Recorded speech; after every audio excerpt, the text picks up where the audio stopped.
I'm Nick Terzo, and you are listening to The Radical. This week's guest started a record label nearly 4 decades back that has become synonymous with metal music, playing an instrumental role in the launching of successful careers of acts such as Metallica, Slayer, Armored Saint, Corrosion of Conformity, and the Goo Goo Dolls. Metal Blade CEO Brian Slagel comes aboard to chat about the highs and the lows of starting a record company, remaining fiercely independent, and the extension of the Metal Blade brand to other endeavors.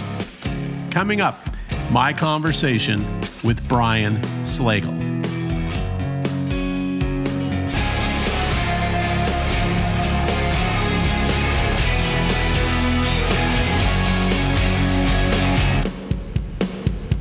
Hey, Brian, coming in hot from Las Vegas. How are you? It's good to see your face. I'm good. It's actually not as hot today. It's normally 104 today. I think it's going to be 96 or something. So. Oh, that's quite moderate. Yeah. I have to wear a jacket today. Yeah. Are you guys getting any of that smoke from up north or not? Does that just blow east? No, it can be really bad here. It's not bad at the moment, but last week you could hardly see anything. It was really, really bad. They told everybody, even if you could breathe fine, to not even go outside or open a window. So it's not made summer very pleasant here. No, I can't imagine. So I'm excited to have this conversation as we kind of head into 2022, which is your 40th anniversary of Metal Blade Records. And it's such an accomplishment that I can't wait to kind of dig into what made the label what it is today, what is the label today, and, where is the label going, and kind of your fierce independence at staying an independent label in a landscape where, most people at some point sell out. So I have so much respect for that. So I don't want to do a timeline per se. So Metal Blade today, looks like you have about 100 signed artists. Is that correct in scale? I don't think it's quite that many. It's getting up there, because obviously we have an office in Europe and the office here. So sometimes they'll sign a bunch of stuff over there that may not make sense here and kind of vice versa. But I want to say we're in the 70s for like actual signed, current artists. Okay. The website needs an update then. So it's overshot by 30. Well, what we do on the website is we'll leave a bunch of stuff up there, even if it's, bands that are kind of maybe not working at the moment or, whatever. So yeah, right. You hate to, because artists sometimes get upset when you take them off of the artist page, even though they're not really active or current. Okay. That makes perfect sense. And what size is the label now as far as just staffing? What have you grown to? So we've got, I have to remember all this now. We've got about 20. I think we've got about 20 people in North America, including Canada. We have one person in Canada. Then in Europe, we've got, I believe it's up to 12 now in Europe, 2 in the UK, and then the rest are all in Germany, which is where our home base is. And then we have a half a person in Australia. I'd like to meet that half person one day. That sounds interesting. So, and currently, of the 100 you have currently, who are like your biggest artists, like in that 100 right now, who are really making some noise? I mean, new or older. Yeah, I guess the big ones are Killswitch Engage, Amon Amarth, Cannibal Corpse, Whitechapel, Dragonfly. I mean, there's a whole lot. I'll forget a million of them, but those are kind of the bigger artists. We've probably got about 10 of these artists that are pretty big. Killswitch Engage and Amon Amarth probably being the 2 largest ones. But in terms of like breadth of catalog, even though we have Amon Amarth has a huge catalog, obviously, Cannibal Corpse, we have such a huge catalog. They obviously do very well, and their new records do very well too. Also, I'm forgetting like Armored Saint and Fate's Warning. There's a lot of stuff. Yeah, there is a lot of stuff. So, as you reflect back, like coming up on 40 years, I mean, how do you look at this now? I mean, viewing in the rearview mirror a little bit. I mean, did you know this is where you were going to be? Did you ever feel you could be here? Or is this just a magic trick? Like, wow, this is just the universe. Yeah, I think the magic trick is probably the way to put it. certainly none of us when we were starting, all 40 years ago would ever have thought that we would be still in the music business, whether you're talking about bands that started out at the same time or us. I mean, we're just a bunch of kids that were just fans that were trying to do something to help the music that we loved. We didn't think it was going to turn into like a lifelong vocation, but it hasn't. I don't really, it's weird. I don't really think very much about this sort of stuff. Obviously these anniversaries, you kind of have to do something because, people bug you about it. But this one is kind of weird because I didn't really, like I said, I'm not looking in the past as much as looking to the future or even, what's happening now. So I don't really do a lot of that kind of, retrospective. The only time I really did was when I wrote my first book, which was kind of the history of Metal Blade. And then you're forced to really go back and figure out what all had happened. So I don't think much about it, but I've received a bunch of calls in the last, because obviously with everything that's going on, you haven't talked to a lot of people for a long time. So you have these infamous catch-up calls. And I've had a lot of people who are, whom I respect a lot and who are also, fairly big players in the music business that have explained to me that this is a huge thing. This 40th anniversary for, a label is a massive thing. And that kind of like made me go, oh, gee, I guess it sort of is. So it's cool. It's definitely cool. And I normally hate doing these anniversary things because they're just a gigantic pain. And, but I'm actually looking forward to this one. We've got a lot of really cool stuff planned, and, we're obviously hopeful that 2022, we can be around more people and those sort of things too. So we'll see. Absolutely. Yeah. And so, I mean, when you make those announcements of what that entails, like in the new year? Yeah, we're working on all of it now.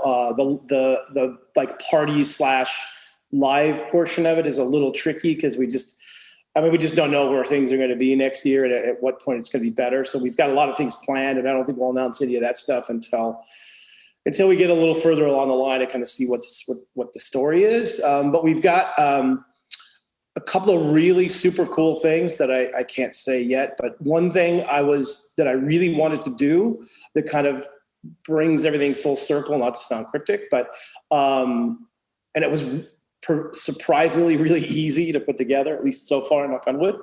So we're going to do that. And we also have something that I did in my downtime here in Vegas during, when everything was kind of shut down, is I put together a Metal Blade museum. I had it actually in a home here, and I found out it was too small. And people like Charlie Benandic from Anthrax, put it on social media, and people were freaking out about it. So we actually got like a real space here, and we put a bunch of really cool stuff in it.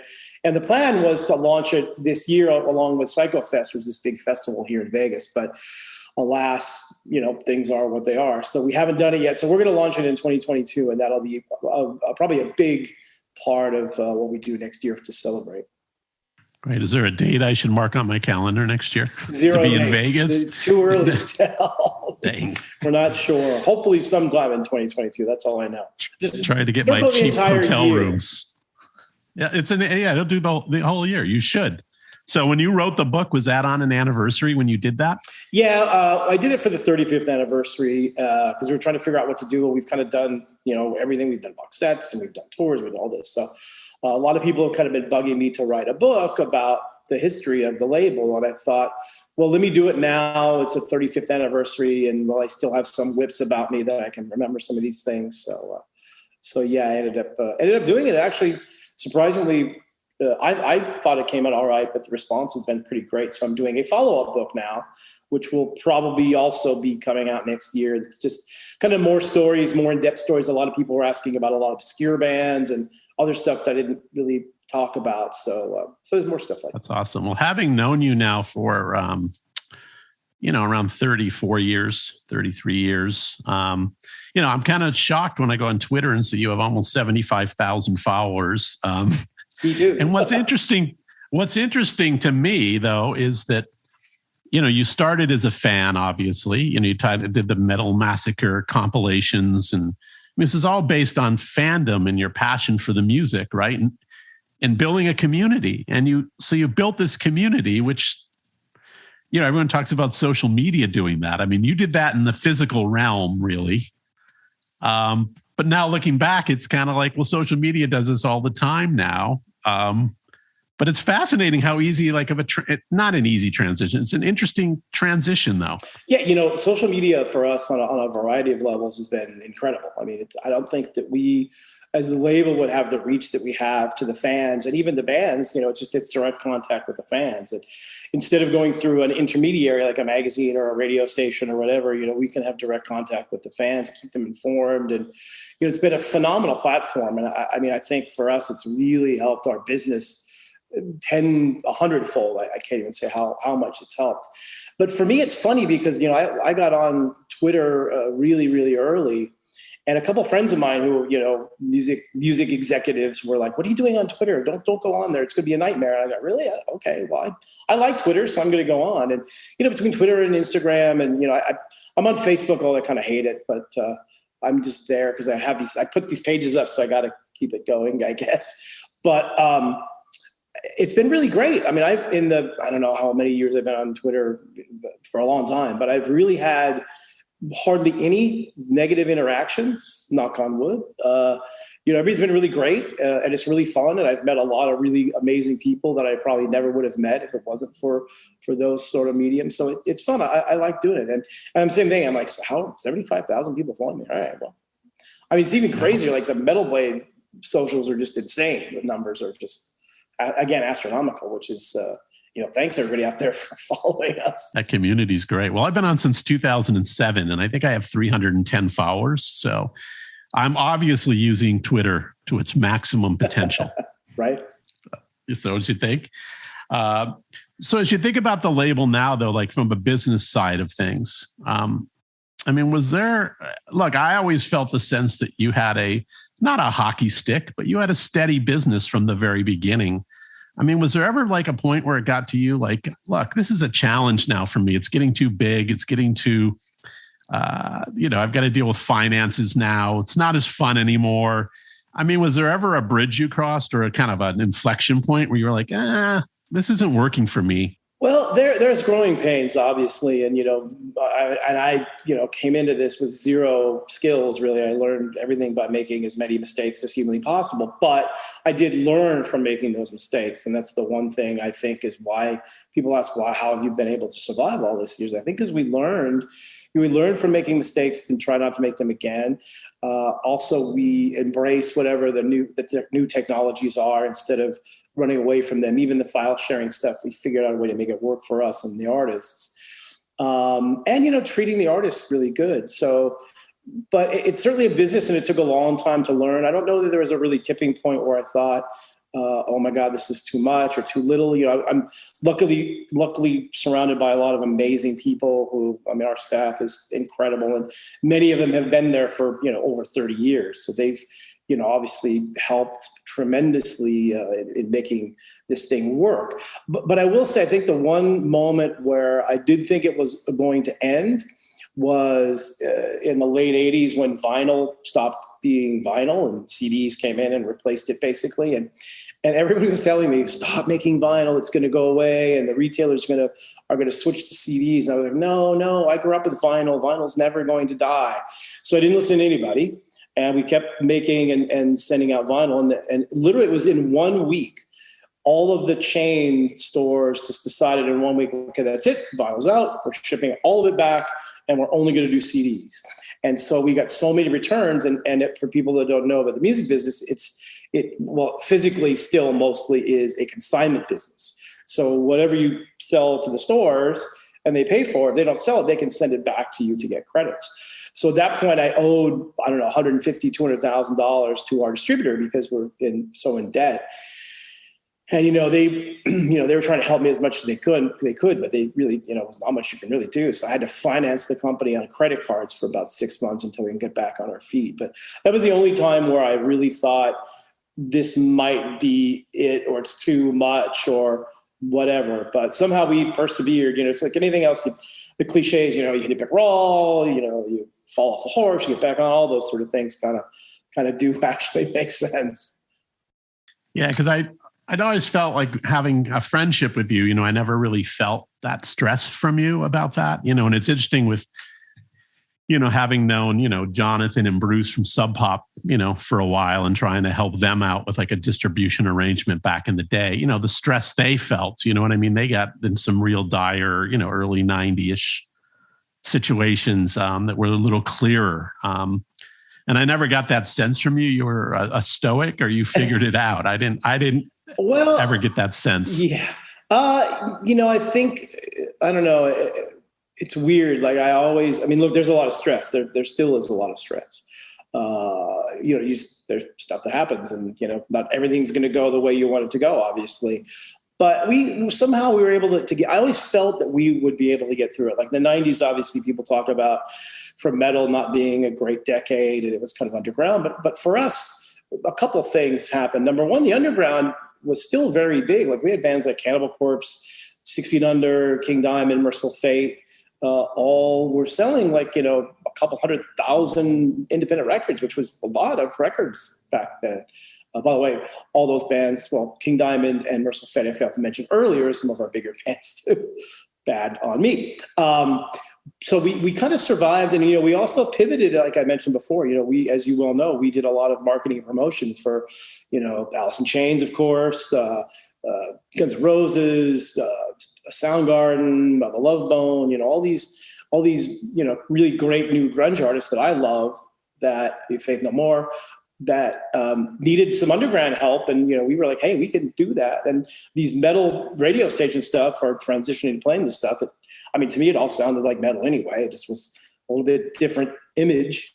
So we were able to pivot a little bit, and we survived through that. But certainly the 90s were pretty stressing. I remember there were a lot of people that, even metal people, that were saying that metal might be over. I'll never forget Rock Hard magazine, which is one of the biggest magazines in metal magazines in Germany, and still is. They had they had a cover of their, I think it's either 96 or 97, that had a tombstone on it and said, heavy metal, born 1969, died 1996. And we're all like, oh, that's not a good sign. But I always felt that it would come back around again. And we've clearly seen that it has. Right. Did you run into the same kind of valley of death, as the transition happened to streaming, or did you guys embrace it so much that you didn't feel it was going to negatively affect your business? Well, we're kind of funny, not just us at Metal Blade, but the metal community in general. Like we kind of, so for example, when Apple first came out, for downloads, we didn't do a deal with Apple for a while because they weren't paying the independents what they paid the majors. And I was very much like, pay me the same you're paying the majors, and then we'll do a deal. And eventually that happened. And it was the same thing with the streaming services, where I understood and liked the platform, but I also was very afraid because I had friends who had small labels who, when the streaming first came out, and they would put all their stuff up streaming, almost put them out of business because their physical stuff, which was making them money, kind of completely fell apart. And they weren't paying the same thing. They were, Spotify was not paying what other people were paying. So I was interestingly on a panel at South by Southwest when all this was first starting. And they recruited me to be the lone label guy. I was like the top guy from Spotify, RDO, a couple of these other big streaming services at the time. And I was there, and I was presenting my side of the story about, what I had heard and how, I understand what you're doing, but, you also have to understand that if you're paying this little to especially small independent labels, these artists can't survive. So what I found interesting is and it was a very spirited discussion. There was a lot of people in the room. But afterwards, it was, the Spotify guys, a couple other people kind of, took me and didn't really corner me, but they wanted to talk to me because they said, look, we don't want to take away from what you're doing. We want to help you and give you another avenue, another revenue stream, and not take away. So I felt that they really did have at heart what they wanted to do. And of course I said, that's great, but pay me what you're paying the majors, and I'm in. So we eventually got to that route. And once we got there, I could see, look, from a business point of view, and I've been very staunch with explaining to the bands that this is going to make you a lot of money, because a lot of the bands are like, we hate it, we're not going to pay any money. I said, just be patient, you watch. And there's a couple of things that I explained to the bands. Number one is this is a constant revenue stream. Like when you sell a CD or an album, you sell it, you get your royalty, and that's all you're ever going to get off that record. Well, on the streaming services, every time somebody plays a song, you're getting paid. I mean, it's not a huge amount of money, but you add it up at the end of the day. And now it's so huge because what a great concept. For $10 a month, I can listen to any song I've ever wanted to hear pretty much anywhere I want to listen to, which as a fan, I love it. I mean, I still have all my, vinyl and CDs and stuff, but I love the streaming because of the convenience of it.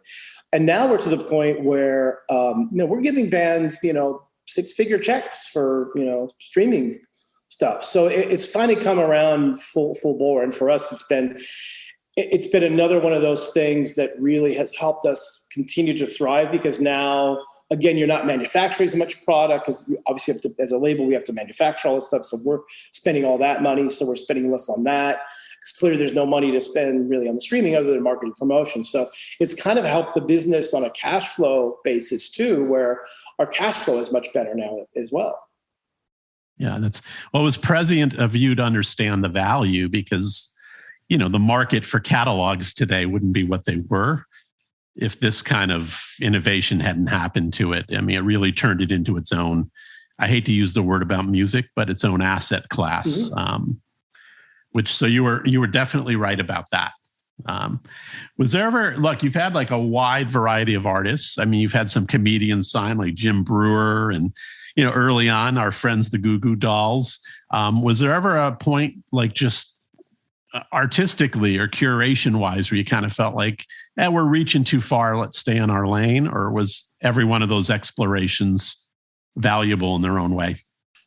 I have a wide variety of tastes. So it's all heavy music. But I like anything from, Mother Feather to Cannibal Corpse. I like all of it. And I never wanted to limit what we do at the label. Like if it's something that we think is cool, then we're going to do it. I don't really care who it is. Like this band Mother Feather that we had, I love them. And they're like a 70s rock band, basically, with all these like Bowie, Alice Cooper with 2 female singers. And it's definitely not something that we'd normally do, but we all love the band and we all thought they were great. It's like, well, let's just do it. So never really thought that, we've had bands like King's X that are, a little bit different. I like that. I like to have the roster be a lot different. I don't want to have just, 100 Black Dahlia Murders, which is very easy to do, but I don't want to do that. I want to have a wide variety of stuff, because I'm still running this like I did when I was 23 years old. I'm just signing bands that I like. And, same thing with the staff, they'll find stuff that they like. And, it's like, hey, if we like this, we'll do it. It doesn't really have to pigeonhole any specific genre. And I think that's another reason that's helped us over all these years, is we never were just the death metal label or the black metal label or whatever. It's like we kind of have a bit of everything. Absolutely. What was the thing that really kind of put you in a financial situation where you knew you were going to go on? Like which artists kind of set you up like that? It's weird. It's been a slow burn. It's not like there's been like one lighted moment where I go, oh my gosh, this was amazing. Obviously in the early days, having the Slayer stuff was great because, we were a tiny little independent label, and, a lot of bands were getting big at that point. We had 26 different artists that ended up graduating major labels in the 80s, which is crazy.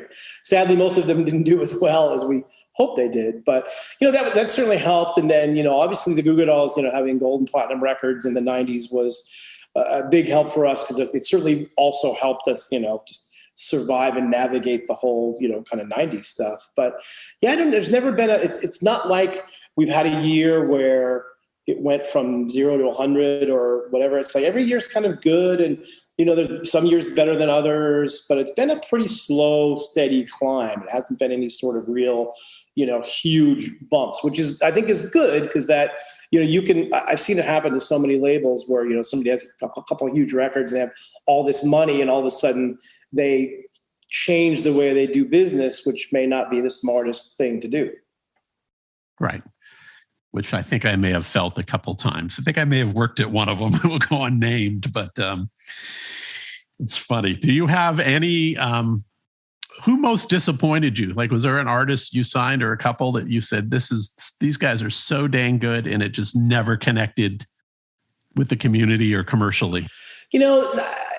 Not too many. Those sort of things are more like some bands that probably, if I mention them, nobody would, unless you're a super hardcore metal guy, you wouldn't know, because there are bands that I thought had a lot of potential, but for whatever reason, they just broke up way too early. They put out, like, people ask me all the time, it's kind of part of what I talk about in the second book is, what happened to this band? What happened to that band? And, 9 times out of 10, it's just, young kids, they put out a couple good records.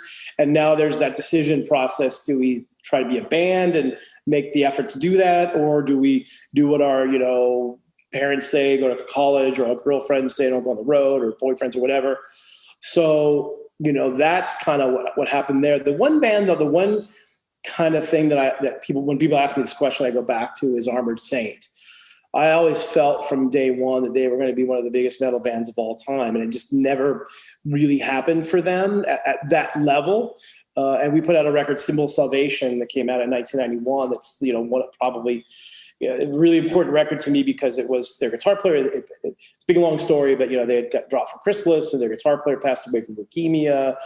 And the band was kind of done. But they had made these amazing demos.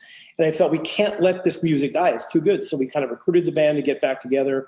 We got Dave Jordan, who did Alice in Chains and Jane's Addiction to produce the record. And Q Prime, who managed Metallica, and everybody else came on. And we kind of put together this really great team and put out what I thought was a phenomenal record that I thought this is going to be a gold record. And this band's going to be huge. It just didn't happen because it came out in 1991.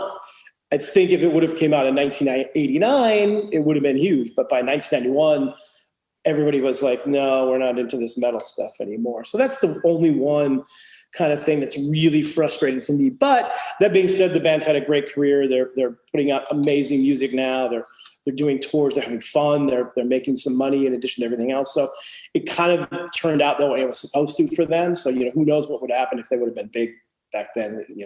It's all fine. It's all fine. John Bush he's a good guy. So he deserves whatever comes their way. So. Great guy and one of the best metal singers of all time. Yep, absolutely. So what are some of the lessons like as an entrepreneur that you can share, especially, kind of running a label, creating a label? Are there lessons that you could actually, I'm sure you wrote a book, so I'm sure there were lessons in the book. So, but I'd like to have you share some of those kind of now with me. Sure. I think there's a couple things. If you're like me and you're, starting a label look, I never intended to start a label, but about a year and a half in, I figured I guess I have a label now. So I need to learn, how to do things, how to account, how to do books, how to do all this sort of stuff. So I'm always learning. I'm always trying to learn. And I think that's really, really important for anybody that's running, especially an independent business. You just need to learn. You just need to learn. Like, for example, I've read a bunch of psychology books because when you're dealing with artists and stuff, everybody has a wide variety of how they think and why they think. And before it would really frustrate me, like, why are these people doing this? And then I finally figure out why they were doing it. It's like, okay, now I understand the behavior. Maybe I can help, with that sort of thing. So that's it. Employees are the same way. You've got to deal with a lot of people. So I always learn. And I think the key to running any successful business is you have to love it. If you don't get up in the morning and are excited about the day, look, not every day is going to be great. That's 100%. But you really have to love it, because if you really do love what you're doing, then you're doing it for the love of what you're doing and the love for yourself doing it. And that's really important, because if you're just not into it, I've seen that happen too, where people just have businesses that, not even music businesses, but other businesses they start and, they love it and they're into it, but they just get burned out or, whatever happens and it kind of fizzles out. So you've got to love it. And you've got to somehow make it fresh for you to do. And you just have to learn, I think the biggest thing about running any sort of a business, it doesn't really even matter whether it's a music business or, any other businesses, you just have to learn. You just have to learn what's new, what's different, what's happening in your genre, or your, whether you're a plumber, what's the new things happening there. All these new technologies and things are really, really important. And I think if you're going to be successful running an independent business, you've got to do all that sort of stuff. And you have to have the time to make it happen too. Yeah. Curiosity is probably still very important to propel a business forward, right? Oh yeah. And it's, the music business is interesting because there's so many new things that happen. Like there's these new audio formats that are coming out now. And there's always something new and exciting, which I find really interesting. And we're always looking for what's the next thing. And even social media wise, it's like, okay, so now there's Snapchat, so we need to do a Snapchat. And now there's TikTok, so we need to do a TikTok. And all these different things that are there, and we have to, it's learning how to use them. I mean, I'm still learning how to use, TikTok and Snapchat. I'm not great at it, but it's kind of fun. And, I don't have that many followers yet, but it's fun. We'll see. It'll keep you young for sure. So, hopefully. Yeah. So speaking of trends and kind of like having to learn new things and follow new paths, what trends are you seeing like today with like younger metal bands? I mean, are you seeing a large interest again in it has interest ever really waned? Is it? No, I think the genre as a whole is really, really strong. We're kind of in that realm, certainly not where the 90s were, but we're not mainstream really as much anymore. And it's really, really difficult to get bands to that next level. Who's the next big band, And I think that we're not going to see a band really emerge until you still have Iron Maiden and you still have Metallica and you still have all these bands playing at a high level, selling out arenas and stadiums and stuff. It's difficult for bands to follow them in that same path. But once those bands go away in a few years, I hope they never go away, but you never know. I think you'll see, these bands that are kind of trending upward just get bigger and bigger. We've seen that with a band like Ghost, for example, that's able to sell out arenas now. And for us, Amon Amarth is selling out arenas in Europe, and Lamb of God. There's a whole bunch of metal bands. They're even though they've been around for a while, they're the next ones. And you see them all trending up. You see these tours get bigger and bigger and bigger, and more people are going to all these shows. Festivals in Europe are bigger than they've ever been. So I think the scene of the genres is very, very healthy. The one issue that we have is that we don't have that one mechanism that everybody goes to see what's going on. We don't have Headbangers Ball.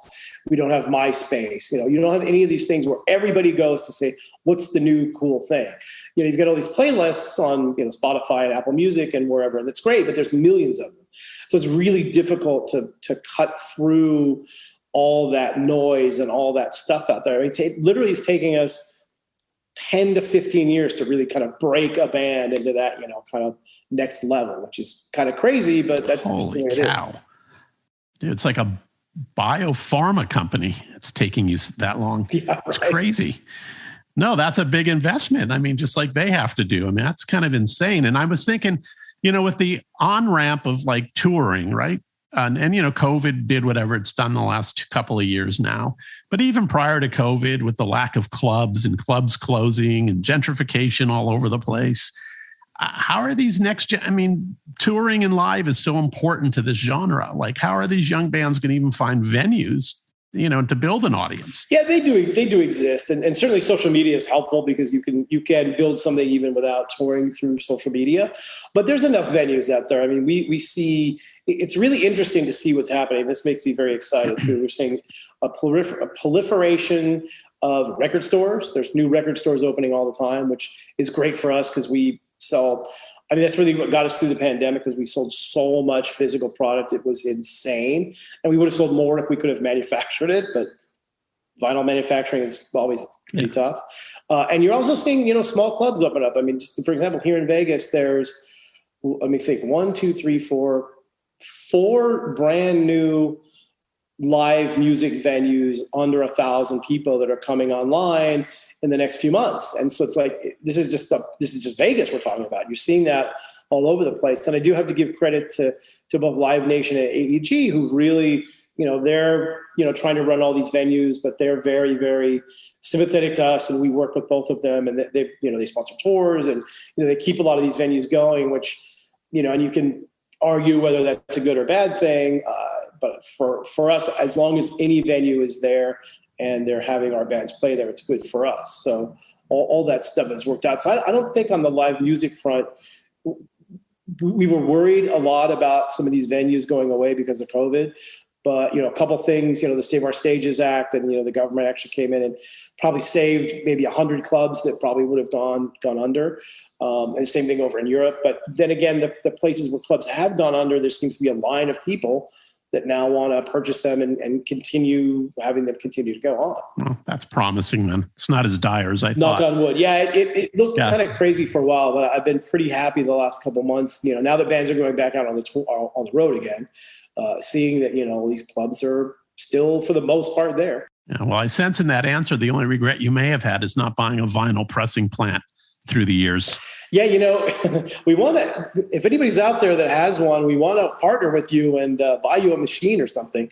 Because we can't, we talked about doing our own plant at one point, but that's a pretty big undertaking. And I don't know that we could really financially make it work, but a lot of the smaller labels have partnered with, because there's all new machines coming on all the time. And, we're actually looking into that now, trying to find a partner that, like an independent or, somebody small that could do stuff like that and say, hey, we'd like to invest in you.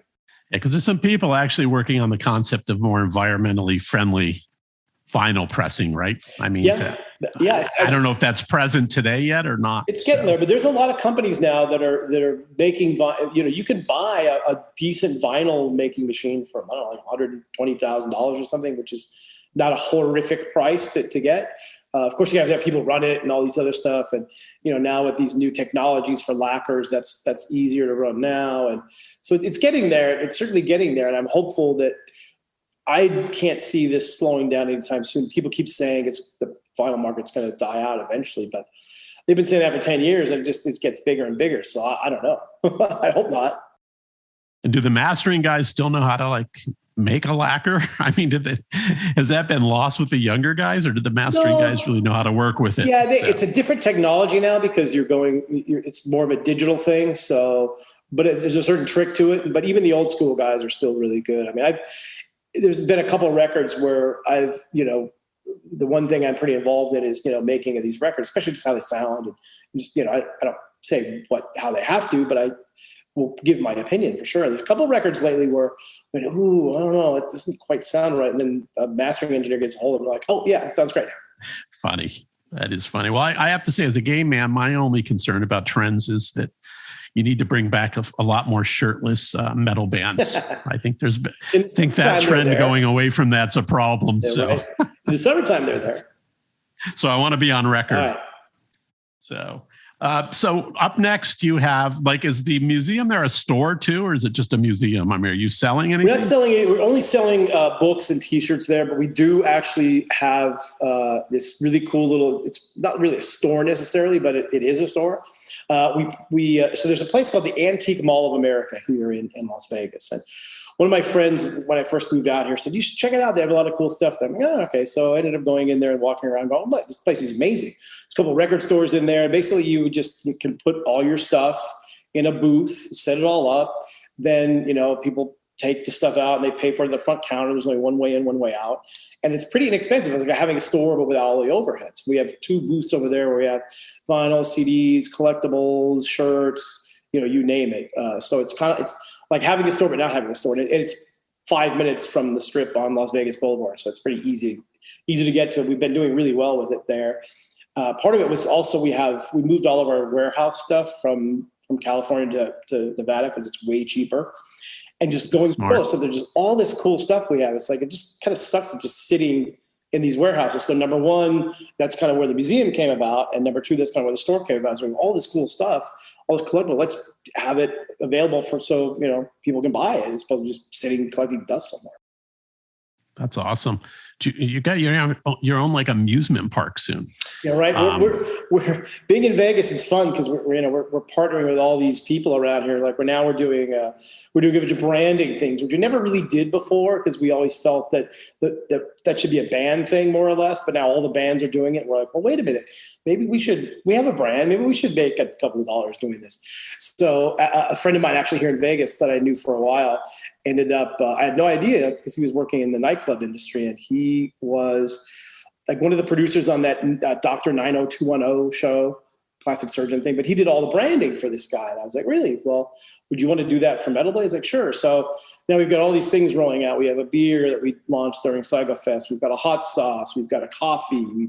All these sort of things will be Metal Blade branded stuff. So that'll all be around, and partnering with a bunch of restaurants, here in Vegas and other parts of the country. We're gonna have Metal Blade things on the menu because a lot of these chefs are all metalheads. So it's kind of fun doing that sort of thing too. So I'm a little bit different, and but all part of the branding thing.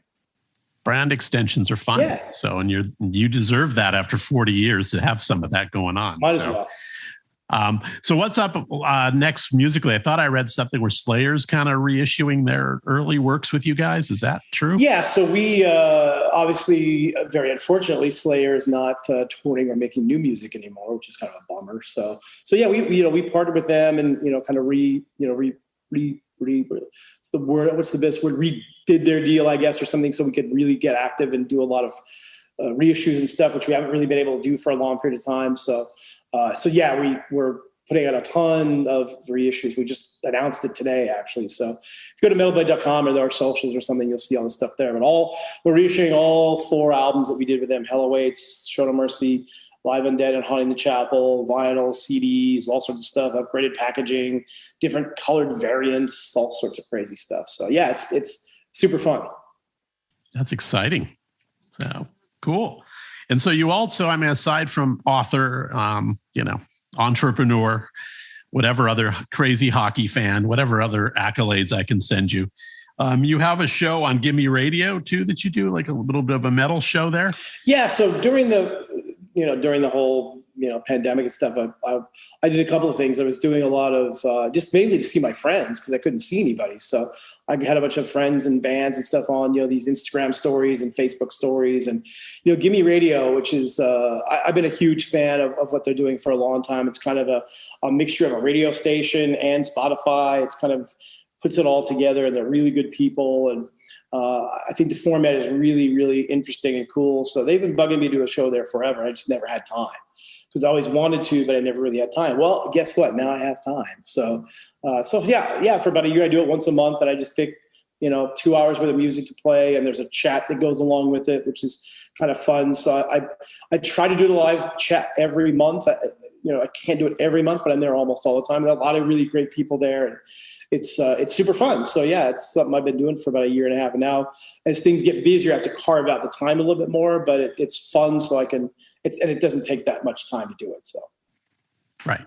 And the new Metallica podcast for the Black album, right, is out right now. And were you I understand you were a guest on that. Yeah, I am so far in episode 1, which obviously talks about the early days. I think there's 8 episodes. I'm not sure how many I will be involved in, but I'm definitely in the first one. And it's always super fun to do stuff with those guys. They've been incredibly great about everything with us over the years. In fact, we're doing something with them in relation to the 40th anniversary. It's not a show or anything, but it's something really cool that they actually had some interesting ideas for. So that'll be fun.